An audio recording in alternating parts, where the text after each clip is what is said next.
The next episode of The Commercial Break starts now. Thanks, Morgan, for spending some time with us. Hi, Morgan. Hey, what's going on? What's up? How are we? Yeah, we're good. Do you have auto-tune on? I don't. I can put it on. I don't want you to do anything you're uncomfortable with. No. But give me a second. I will have to. Don't worry about it for right now. Let me talk to you for a second as Morgan, and then I'd love to hear any auto-tunes because I actually think They're hilarious. You're like a magical, musical Mad Hatter. I know you probably don't want to be labeled, but let's play a little game. If someone in my audience has no fucking clue who Morgan J is, how do you describe what exactly you do on stage? I just tell them to Google the auto-tune comedy guy. I've embraced it. I feel like I've been doing this like 17 years, and I did stand up, I did guitar comedy, and then sometime around the pandemic, I started toying with the auto-tune, and that's kind of become my claim to fame. Which if we're being honest, I'm just really asking people their name in auto-tune and having a good time. I'm not gonna pretend like, I'm out here doing Bill Burr type of material, edginess, But I'm clearly tapping into something that audiences want and like, and I'll just keep doing that until they're not into it anymore, And obviously there's people who are like, yeah, he only does this one thing, and I'm like, yeah, maybe that is true, but I don't know. People seem to like it, and I have fun doing it, so why would I stop? You shouldn't stop. No. Listen, if I can do one thing that people remember me for in my entire life, I think I consider myself lucky. And so there is something that I notice in the audience. There is something almost mystical about you singing, then allowing them to sing in a way that hits a beat. And there's when you do this thing, when you ask people their name, why you're here, you're going to have fun. There's one reel where you hand the microphone to a guy, you stick it in his face, and he hits a note. He hits a note. Yeah. It's beautiful. Do you know which reel I'm talking about? Yeah. I mean, there's literally there's three Ryan. There's 3 or 4. There's Ryan, there's Don, there's Ethan, and those are the 3 guys that have helped me sell all my tickets. When Ryan says his name, the audience goes berserk, but then you have a reaction to me that almost seems emotional. Like it's almost like you got chills, like you were gonna, I don't know, like that when you hear a song and you get chills in your back. Yeah, I get filled with joy to see people to go out of their comfort zone. You know what I mean? It makes me so happy. So for me, I'm just like, I let it go, and I think ultimately, a lot of adults lose this kind of childlike wonder, this ability to play, this ability to embarrass themselves.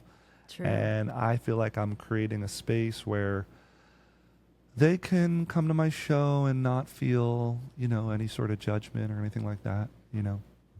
It's kind of how it is. When you were a kid, was music a part of the fabric of you growing up? Did you learn how to play music early on? Yeah, I started at piano at around 6. Mm-hmm. I kind of had a love-hate relationship with it because I just wanted to play video games growing up. And ultimately, it was my demise. My piano teacher was one of these teachers who wasn't in it for the money. Oh, no. And they were in it for... Which is the worst kind because they actually make you practice. Yeah. They were like... So eventually, he just was like... He was this guy from Russia. He was in the Philharmonic. He was like a... he was just like a classically trained pianist who played in the orchestra in Russia and was just like, you're wasting my time and your time and your mom's money, and like, I'm just not going to do this anymore. He didn't sound like that, obviously, but it felt like some sort of telenovela where, he like literally walked out in the middle of a lesson, and I was like, what? Okay. So, but then I picked up the guitar and took about 2 months of lessons, and I just would play for myself for the most part. You were learning by ear? A little bit. I mean, I learned some chords, and it's good to have a couple lessons so you hit a benchmark and have an assignment you have to get through kind of energy. You know what I mean? So that's kind of what it was for me. So when you and you grew up in L.A., is that right? I grew up in Jersey. You grew up in Jersey. But Okay. I've been living here for about 12 and a half years. Oh, yeah. Yeah. When you are growing up in Jersey, how do you then make that transit? What gets you into comedy? What gets you standing up there and I mean, I was always watching comedy shows. I was watching Premium Blend. I was watching oh yeah, Comedy Central Presents. I mean, look, I'm 37, so I was really you watching old, bro? a little. I mean, well, at least to my fan base. I mean, for them to find out how old I am, they're always pretty surprised and shocked. You don't by look 37 years old. I know that's a judgment, but I don't think. No, you're I 37 take it. years I old. feel like I'm gonna take it. I feel like I'm in my, I feel like I'm 30, maybe late 20s. Yeah. But yeah, they don't. So where we go? Oh yeah. So wait, what was the question? The question was, how did you get into stand-up? Oh, Like, what made you yeah, do yeah. that? So ultimately, like my first week of college, they had these welcome events, the welcome week events, and I yeah? just Oh, I signed up for the open mic, and that was my first. I just kind of jumped in. It was 5 minutes because it was welcome week and it's a big university. It was at NYU.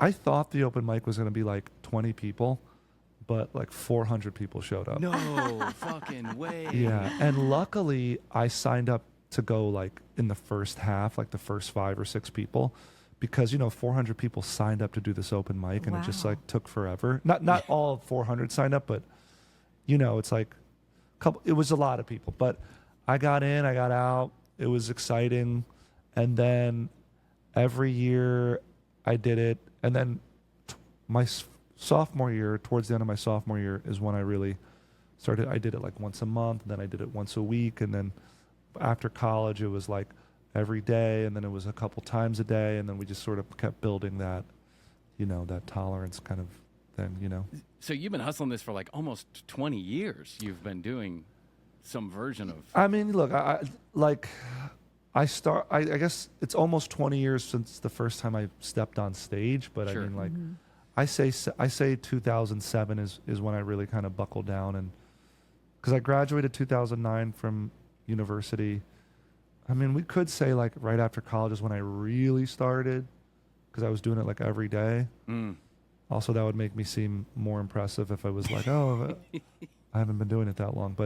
But yeah, no, that's what it was. So it's all. But then about 6 years in is when I kind of transitioned to music, because I just kind of hit walls creatively. I didn't really like what I was doing, and objectively people were laughing, but it's kind of like I need to be having fun up there as well. Mm-hmm. So that's kind of where I started to make some decisions and try some other things out, Did you feel like you were just kind of phoning in at the end? Like, I got this 40 minutes of material. I can do it backwards and forwards. It doesn't feel fun to me anymore. A little bit of that, but it also wasn't like murdering on stage, right? It was doing well. My batting average was pretty good. I was very charismatic.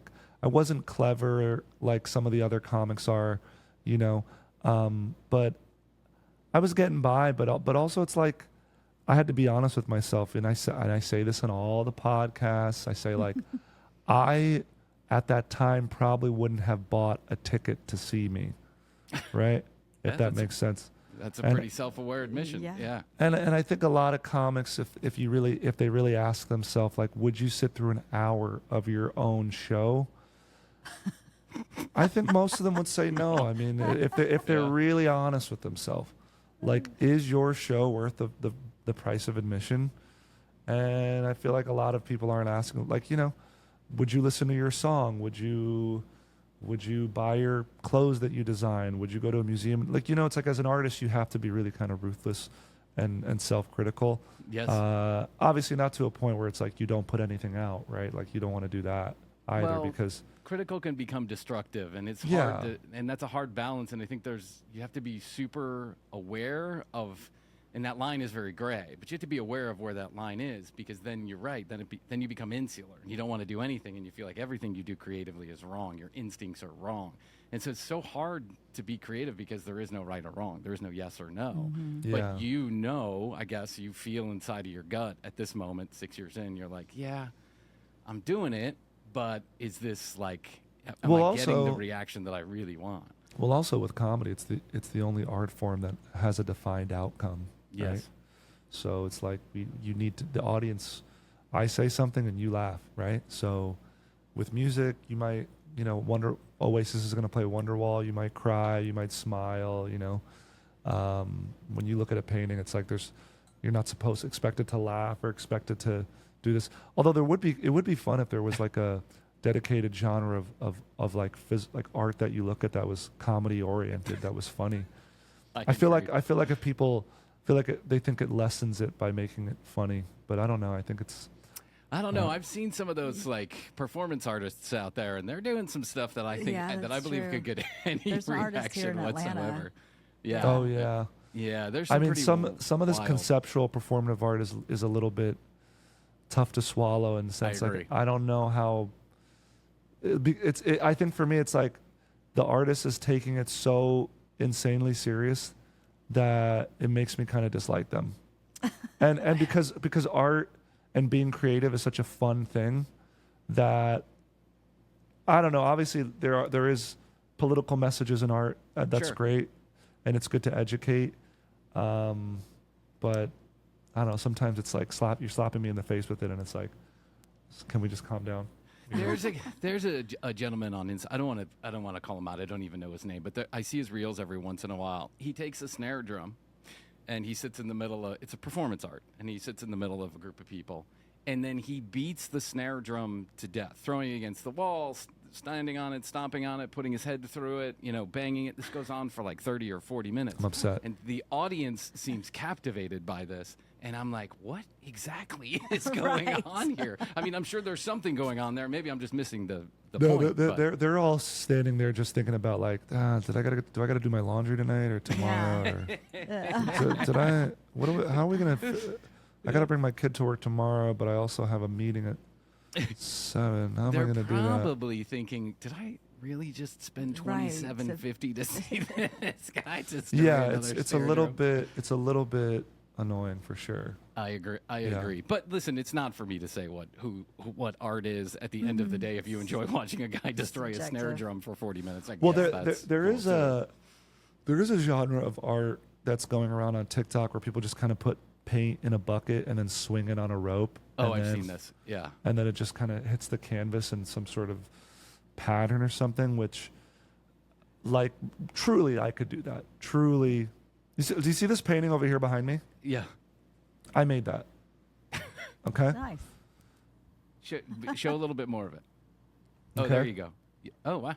So I made that. Now, I only bring that up because that is a style of,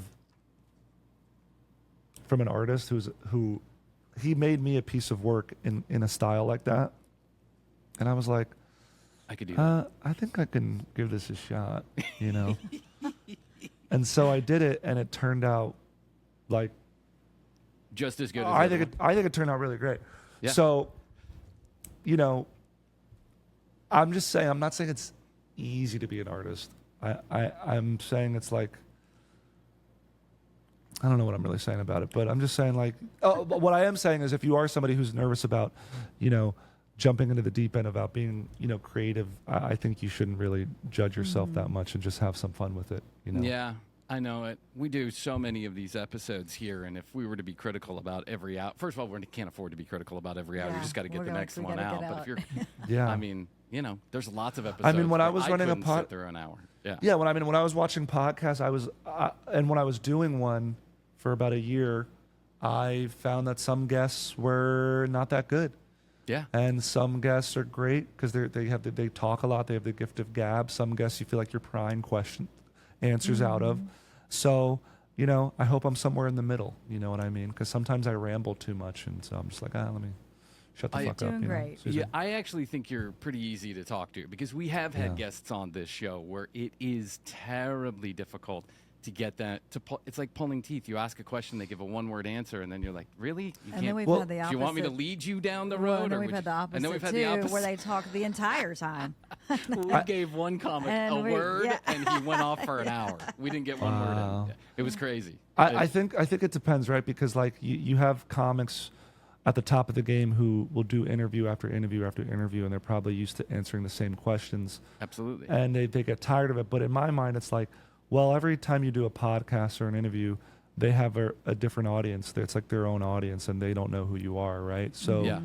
you know, you just talk to the new audience and the new audience, because it's all potential new fans, in my opinion. So I just keep, Yeah, you know, I and try to.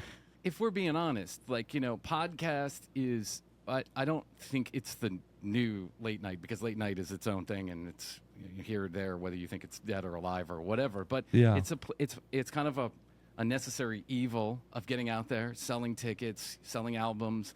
And you're right about this, is that it must be torturous to go on a million commercial breaks and have to answer the same questions to two new people.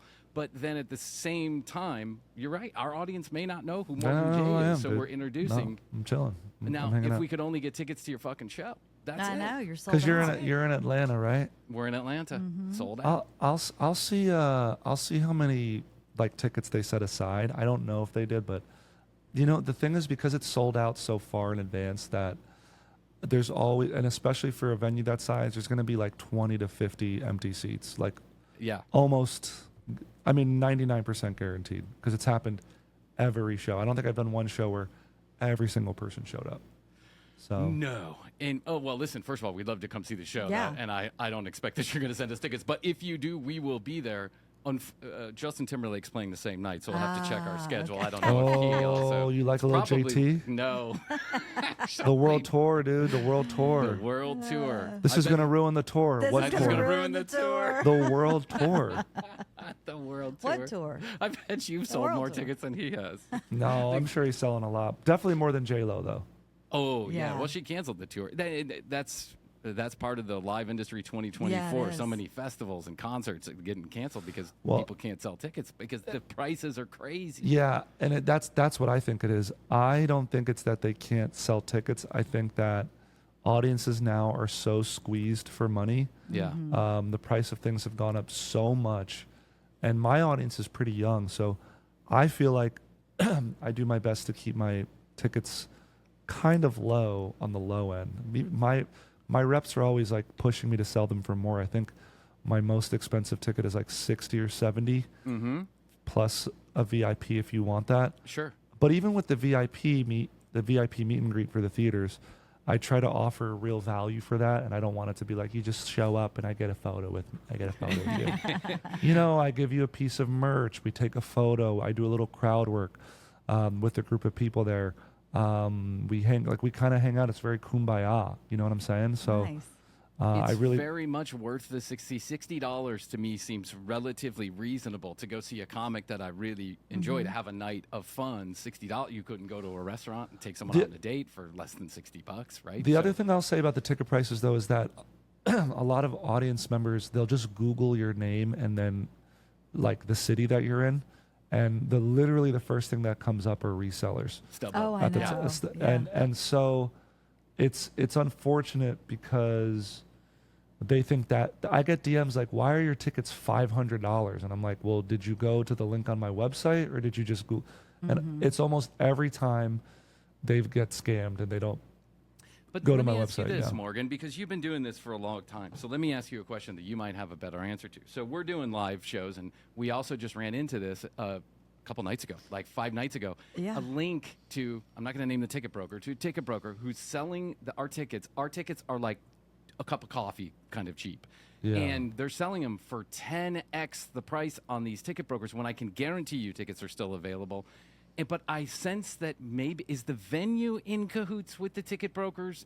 Is it the promoter? I don't How do those know. brokers get a hold of those tickets? Yeah, I mean, the venues just don't care. Yeah, they just 'cause don't, I you're guess they just selling don't give a tickets. shit. Yeah. Yeah, seems- I don't know. I mean, my reps and I are very like aware of that sort of stuff, and we try to put a kibosh on that type of thing. But You just tell people where to go to the right place. I just to am get like, the tickets. go to my mail. Like for example, with the spring 2025 tour, for the last year I've been trying to funnel all of my followers into a mailing list. You know. Brilliant. And I think I have like 25,000 people on the mailing list, something like that. And so when pre-sale went on sale, I didn't even post the pre-sale codes on my social media. I just did it. It was straight. It was only for people on the mailing list. And like my New York show, for example, at Town Hall, it's 1,400 seats, and we sold that out in an hour. And that was only through the mailing Oh, list. fantastic. You know, so it's very clear that like I have a really strong audience base who are fans of mine. Yeah. As far as like people who wait too long, it's like, I don't know. I mean, like I said, right now the demand is super high, and I'm gonna kind of keep capitalizing on that. You know. Well, people want it, so and you're right.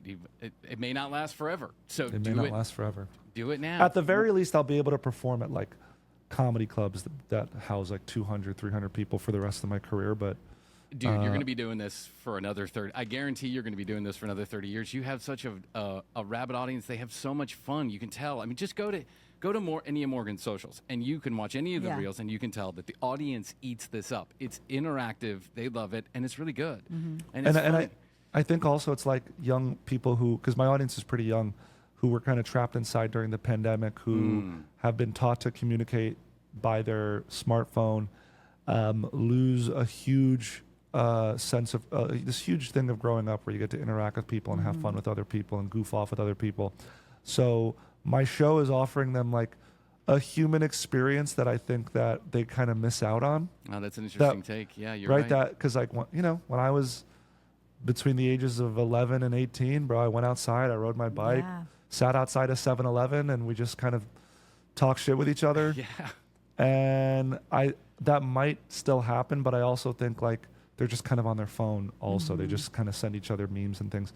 So it's really hard. That might be the draw. Yeah, it's really hard to be a kid these days, a guy who has kids. I did the same thing as you. My parents would literally open the front door when I got home from school, be home by dark. And I had a 10-speed Schwinn, and I would ride to the 7-Eleven just like you and get a Slurpee and eat, Gobstoppers or whatever the hell I was doing. And if then they I'd be only back by knew. dark. If they only knew. They only knew how close to death we came so many times.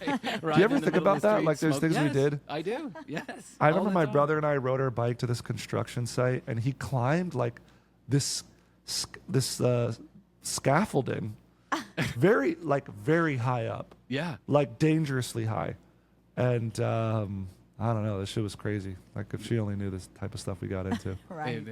It was wild, but it also allowed us to interact with the world. One-on-one, in person. There's a certain amount of perspective that you get and a worldview and like a maturity that comes with that. And I 100%. It sucks that my kids will miss out on that, not because I don't want them to have that, but because there's no one else in my neighborhood that's doing that with their children. So if I tell my kid to go out and also, come back in dark, they're not going to play with anybody. They're going to be by themselves. Yeah, and if you tried to tell other parents like, oh yeah, let's just let the kids out, they probably would judge you and be like, which is crazy to me because the amount of technology you have to monitor your friends and family and kids nowadays, like you know where they are. It's not like you don't know where they are.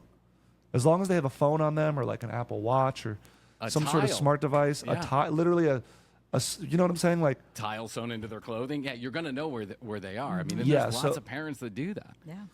Yeah. So which is why I'm like, I don't plan to have kids, and maybe and the thing is also now we're kind of inundated with bad news. So all you hear about are like bad things happening to people on the news, and so, but like you're only here. That's probably like 0.5% of the population of the earth that stuff is happening. So, but for the most part, things are all good. Yeah, I agree with you. Well, we have more ways to receive bad news. Also, I don't think it's that it's like the crime rates. I don't think the crime rates aren't up; they're down. But we hear about it more because there are a million different platforms sending us bad news because bad news sells, and people like the drama. They eat it up. True crime is like everybody goes to sleep. They love it. They love Dateline. Let me ask you a question about your live show. So a big part of at least I've watched your special. I've been following you for a while now, and you love interacting, or it seems like you like interacting with couples or people who appear to be couples inside of the audience. Yeah. It's a natural fit. What's your name? Are you here with him? Are you married to him? Have there ever been any like I don't know, has there been any drama regarding you? Yeah, there was one incident that I can remember was I was working on this new song called What Are We? And it's a song about defining your relationship with someone. And it was literally the first time I was doing it. And there was a couple in the crowd who, I mean, it's a conversation between two people. Yeah. And I guess they hadn't really done that. And then they left the party immediately after the song, and I think I kind of struck a nerve with them. I don't know if they ended up breaking up or getting together, but No. I don't know. Well, I imagine you're taking a chance every time you talk to a couple, and sometimes Morgan will say, "Are you making love tonight?" And that's also a thing, right? Like, I want to encourage people to hook up and embrace their relationship. And maybe there's a couple that's been together. I'm there to break the ice. Maybe they haven't had that conversation, so this was the date night that did it. Or it's the camel that broke the straw's back. Like, yeah, honey, like, we don't have any sex anymore, and maybe this isn't the thing. I don't know. You're a provocateur in a sense that you're maybe it's like I just want people to stay horny, stay horny, Yeah. stay fun. embrace the spicier part of their relationship, and get freaky deaky, because Yeah. I be getting freaky deaky, Mhm. and it's a lot of fun, and especially you go to these Midwest places that are a little bit more reserved, they But, don't even yeah. nobody even calls somebody daddy or some shit, it's like that's like entry level type stuff, That's as vanilla as it gets. yeah. My So- favorite thing that you do is suspicious as fuck. And I was telling Krissy this before you got on. So months ago, I heard you do this bit where you sing suspicious as fuck. You say something is suspicious as fuck, and you sing it. With the It goes suspicious as fuck. You Yeah. do it better than Yeah. I do. But Yeah. it got stuck in my head because it's a little jam. It's a little ear nugget, right? It's Yeah, a ear little biscuit. earworm. Yeah. And so now I find myself saying this to myself a lot. The other day I'm at Walgreens. I'm checking out, getting a prescription. There's a lady in front of me, and she is dimed out. Coach bag, Mercedes keys, talking on the phone, plastic surgery. And in her basket is two steel wool, like the kind you put in a crack pipe, steel wool, 2 butane lighters, and a box of condoms. And I almost said out loud, I was singing to myself behind her, suspicious as fuck. Yeah, because that is suspicious. That is suspicious as fuck. Yeah. What That are is you doing suspicious. with the steel wool? What are you doing? But I Like, guess what else are literally. you going to buy? And she's picking up a prescription, which makes it twice as dangerous. Yeah, that's very What- suspicious. What is the crowd favorite song that you do? Like, what's the Well, hit? this is kind of what I've been grappling with to think about for my live shows, because the truth is, like, I'm getting new fans every day, Yeah. new followers every day. And so, like, for example, I'm going to Ohio, right? I was in Ohio less than a year ago in October, right? Now, when I did Ohio last year, there was 200 people maybe in the crowd. This time going to Ohio, I've sold the room out 4 times, which is 350 people. So we're going to have about 1,500 people altogether, right? Yeah. Now, what if a couple of people from last year's show come to the show? Do I try to do a bunch of new stuff? Or do I do the LOL ha ha ha, which people are going to want to see, suspicious as fuck, which people are going to want to see, Yep. friend zone, which sometimes people want to see.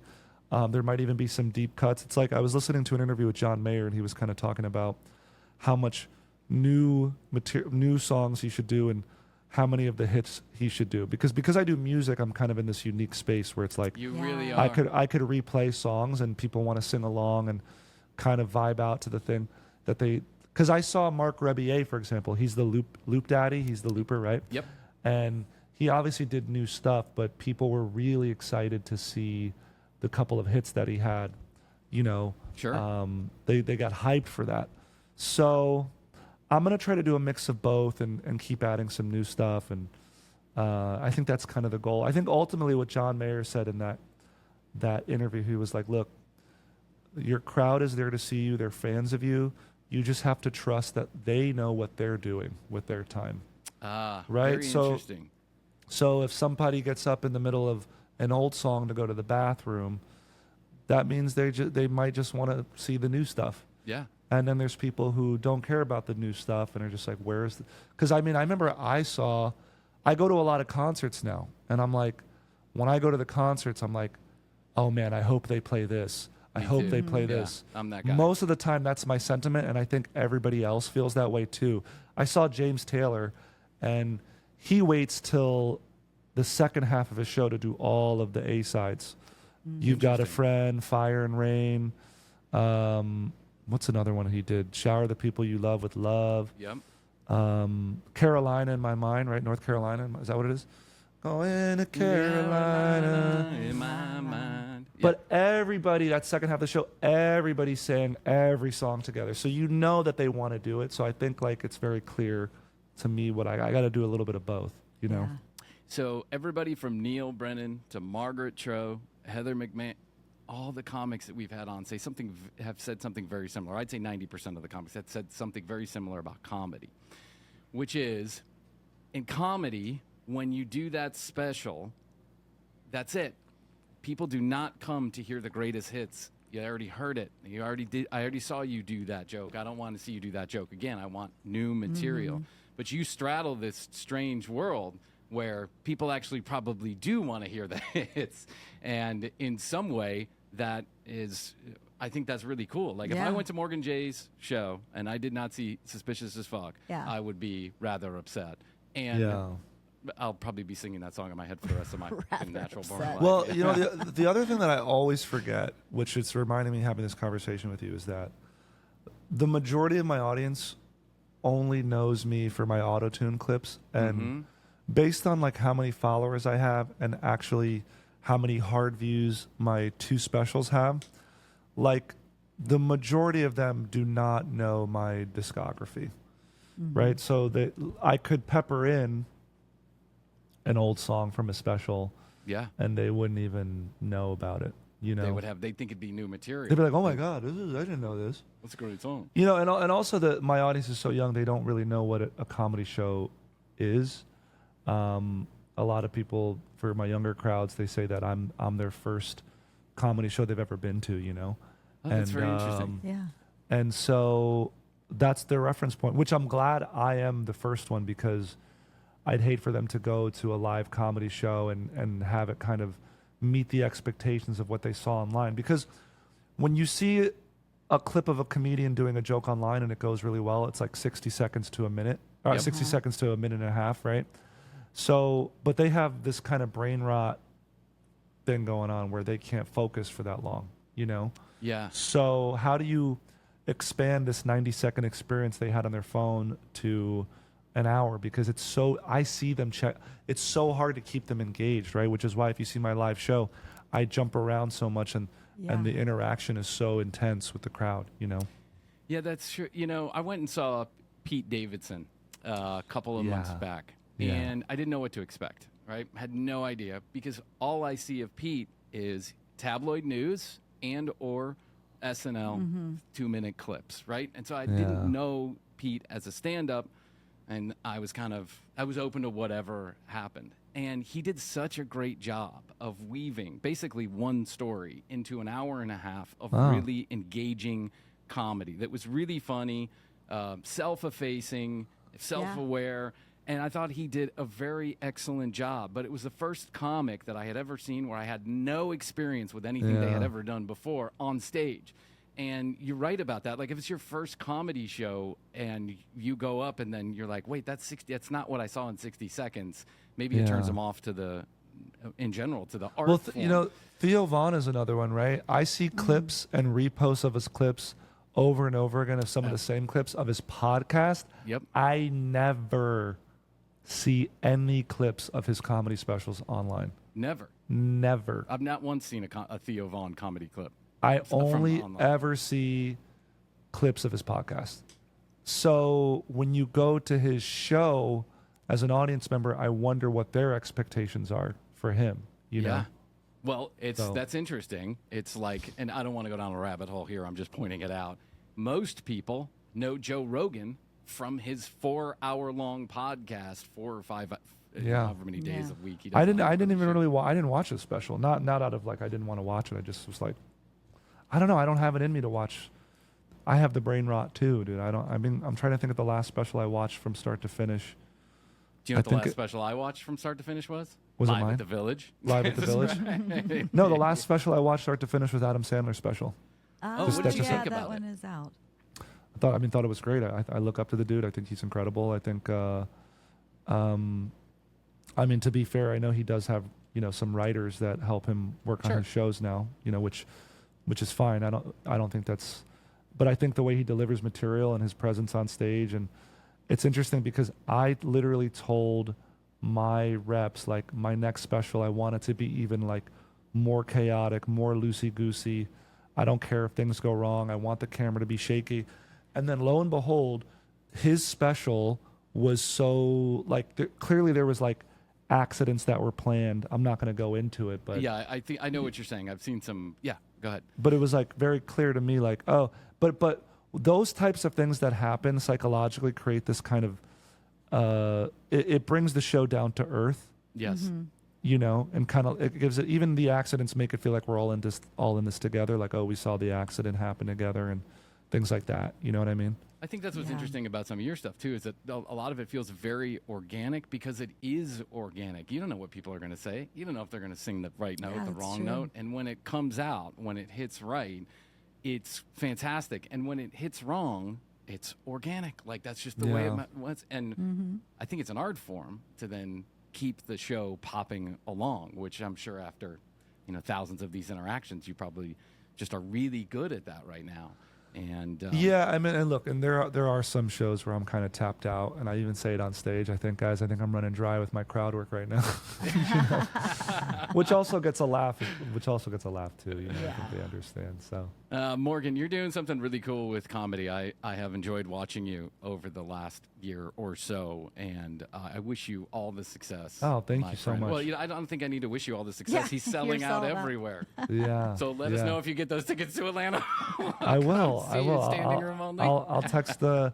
But JT is performing that night, huh? Well, listen, I'll come see you, and I'll tell JT. I'll have to see him another time. Right. He can fly me on that. Well, listen, he ruined the world tour. Basically, this is the world tour, dude. Let's hope I don't get pulled over myself. So. Yeah. Don't drive. Yeah. Don't honestly, I mean. Yeah. I have to say, in some sense, come on, man. You have people that can drive you. I know you do. Right. But then just got a driver, dude. No, he's got 7 drivers. Yeah. He's got 7 drivers. He's got 12 bodyguards. He's got a manager and a PR person. They're all hanging around him, waiting for him to call. He could have just said, "I need a ride 2 miles down the street." That's so funny. But on the other hand, to be that famous and to have every fucking move just scrutinized to the hilt, it's probably not an easy position to be in. And we all fuck up. And I'm not apologizing for drunk driving. I'm just saying, I'm not apologizing for. I've been there, done that. So there you go. I forgot what comedian had this joke. It might have been Ron White, or I don't know who it was. He was like, the problem with drunk driving is that people don't know how to drive drunk. If they just practice a little bit, they would get better at it. That is definitely a Ron White joke because Ron. I think so. Yeah. Ron is so good at that. What happened to Ron? He's still out there, isn't he? Oh, he's in Austin, performing all the time at the Mothership, I think. Oh, he is. Oh, nice. Yeah. It's good to see that guy still around. He was really funny when back in the Comedy Central days. Ron White would roll, clip after clip after clip, and he was just so fucking punchy with that glass of whiskey and cigar in his hand. MorganJ.com, if you can find tickets. He's on a very large tour, the Endless Tour, I call it. MorganJ.com. Go watch his special, which is available on his website, or you can go to YouTube. And his Twitch. Live at the Village. Twitch channel. Twitch. Tell us a little bit about Twitch. Yeah, so everything is sold out, but I am trying. I am doing more live streaming. I just feel like the future of live streaming is going to be huge. It already is huge, and I feel like my demographic is on that platform. And so, we stream every Tuesday. I mean, not we. I stream every Tuesday, 6 p.m. Pacific Standard Time. We play video games. We do AMAs. We do music. Sometimes I do little concerts right here in my room with a full band. We just did one on Sunday. And we're going to also be doing IRL streams. That's in real life streams, essentially. Like when I go to Ohio this weekend, you'll kind of get a sense of me getting to the venue all the way up to the sound check, to the meet and greet, to all that sort of stuff. Oh, you'll that's really cool. Like a behind the scenes look. Yeah. Yeah, you'll get a live stream of like an inside look of me meeting fans and interacting with people and something like that. So, that's what we're going to be doing. And so also you get like a direct line of communication with me It's like literally me, like right here talking to you. So I love it. I say maybe it makes me too normal. I don't know, but I think that's what people crave these days. Like they want, I think they so. want all they can get of someone that they really enjoy. They want to really know who you are. And I mean, I think you could do a good job of that on stage anyway. But this is just an extra layer. I think this is a good move doing the yeah. Doing the I mean, look, it's something I'm excited about and I'm having fun doing. So that's all I could really ask for. And as long as I have the freedom to do that, we're chilling. You are know? a really fucking nice guy. I just have to say that. I thought I'd share that with you. I think so. I'd like to think so. Yeah, I think so. Is that Brad Williams behind you? No, that's me. Oh, that's you? Okay. It's a little fuzzy, but I thought for a second that was Brad. Oh, that is Morgan. That's me. That size cut out of me. Well, morganj.com for tickets, tours. Go to watch his Twitch. Morgan, thank you for spending some time with Yeah, us. thanks, Morgan. Hey, thanks for having me. Yeah, and I will. I'll catch up with you guys later. Thank you very much. We appreciate All right, it. guys, take care. Yeah, Bye, you Morgan. Bye. too. Bye.